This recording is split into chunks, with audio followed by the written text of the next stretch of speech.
విషయంలో YCP colouring ఇచ్చిందా? తమను ఉపరాష్ట్రపతి ఎన్నికల్లో ఓటేయాలని కాంగ్రెస్ నేతలు ప్రతిమాలారంటూ చెప్పిన విషయం కేవలం ప్రచారమేనా? దీని వెనుక అసలు వాస్తవమేంటి? నిజంగానే కాంగ్రెస్ పార్టీ వైసీపీని మద్దతు అడిగిందా? అంటే వైసీపీ నాయకులు ఇది నిజమేనని చెప్తుండగా తాజాగా ఈ విషయంలో మహారాష్ట్రకు చెందిన కాంగ్రెస్ నాయకుడు కీలక వ్యాఖ్యలు చేశారు. తటస్థంగా ఉండే పార్టీలతో తాము ఇప్పటివరకు మాట్లాడలేదని చెప్పుకొచ్చారు. అంతేకాదు కర్ణాటక డిప్యూటీ సీఎం శివకుమార్ కూడా వైసీపీ నాయకులతో తాము ఇప్పటివరకు ఉపరాష్ట్రపతి ఎన్నికలపై మాట్లాడలేదని మీడియా ముందు చూచాయిగా చెప్పుకొచ్చారు. దీన్ని బట్టి వైసీపీని కాంగ్రెస్ పార్టీ సంప్రదించలేదన్నది స్పష్టమవుతుంది. అయితే ఏఐసీసీ అధ్యక్షుడు మల్లికార్జున ఖర్గేను వైసీపీకి చెందిన రాజ్యసభ సభ్యుడు ఒకరు కలుసుకోవడం, ఆయనతో ఫోటోలు దిగడం సామాజిక మాధ్యమాల్లో వైరల్గా మారింది.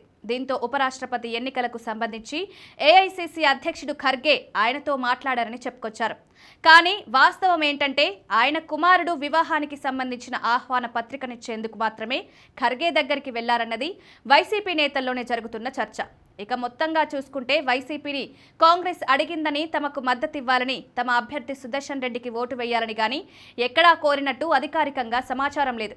కానీ వైసీపీ నాయకులు మాత్రం ప్రచారం చేసుకుంటున్నారు. తమను కాంగ్రెస్ పార్టీ నాయకులు ఉపరాష్ట్రపతి ఎన్నికల్లో తమ ఎంపీల ఓటు కోరారని చెప్తున్నారు. నిజానికి ఇదంతా ఒక ప్రచారం మాత్రమే అన్నది టీడీపీ నాయకులు కూడా అనుమానిస్తున్నారు. బీజేపీకి చేరువ కావడం కోసం, బీజేపీ దగ్గర మంచి మార్కులు వేయించుకోవడం కోసం జగన్ వ్యూహాత్మకంగా ఆడిన ఒక రాజకీయ వ్యూహమని చెప్తున్నారు.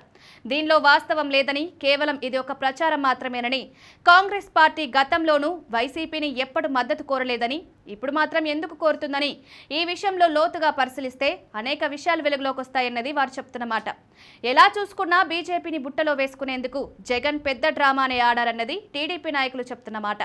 దీనికి సంబంధించి కాంగ్రెస్ నాయకుల వైపు నుంచి ఎలాంటి స్పందన లేకపోవడం, జగన్ను తాము సంప్రదించామని గాని, వైసీపీ నాయకులు ఓటు అడిగామని గాని వారు చెప్పకపోవడం ఈ చర్చకు బలం చేకూరుస్తుంది.